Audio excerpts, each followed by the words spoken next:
Hi, இன்னைக்கு நம்ம கிரஷாஃப் ஃப்ளோவில் இருக்க செகண்ட் கண்டிஷன் பற்றி பார்க்க போகிறோம்.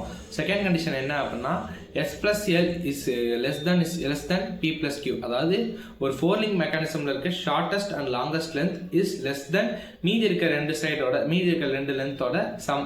இப்போ இதில் பார்த்தீங்க அப்படின்னா நம்ம 3 கேசஸ் எடுக்கிறோம். ஒன்று வந்து ஷார்ட்டஸ்ட் லென்த்தோட அட்ஜசன்ட் சைடை நம்ம ஃபிக்ஸ் பண்ணி நம்ம மூவ்மெண்ட் கொடுக்குறோம். ஆனால் இப்படி நம்ம மூவ்மெண்ட் கொடுக்குறால என்ன ஆகும் அப்படின்னா ஷார்ட்டஸ்ட் லிங்க் இருக்குல்ல அது will make a complete revolution about its own axis. So இது இந்த மெக்கானிசம் பேர் என்ன சொல்கிறாங்க அப்படின்னா கிராங்க் ராக்கர் மெக்கானிசம் அப்படிங்கிறத சொல்கிறாங்க. செகண்ட் கேஸ் என்ன அப்படின்னா இப்போ நம்ம ஷார்ட்டஸ்ட் லிங்கே நம்ம ஃபிக்ஸ் பண்ணுறோம். இப்போ ஃபிக்ஸ் பண்ணி நம்ம ரொட்டேட் பண்ணுறப்ப என்ன ஆகும் அப்படின்னா அந்த ஷார்ட்டஸ்ட் லிங்க் இருக்குல்ல அதை பேஸ் பண்ணி வச்சு மீதி இருக்க 3 லிங்க்குமே அதை சுற்றி மூவ்மெண்ட் ரொட்டேஷன் ஆகும். ஸோ இந்த லிங்க் பேர் என்ன அப்படின்னா டபுள் கிராக் மெக்கானிசம் அப்படின்னு சொல்கிறாங்க.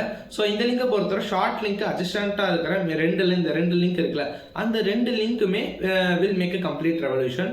So third and final case என்ன அப்படின்னா ஷார்ட் லிங்க்குக்கு ஆப்போசிட்டாக இருக்கிற ஒரு லென்த் இருக்குல்ல அதை நம்ம ஃபிக்ஸ் பண்ணி வைக்கிறோம்.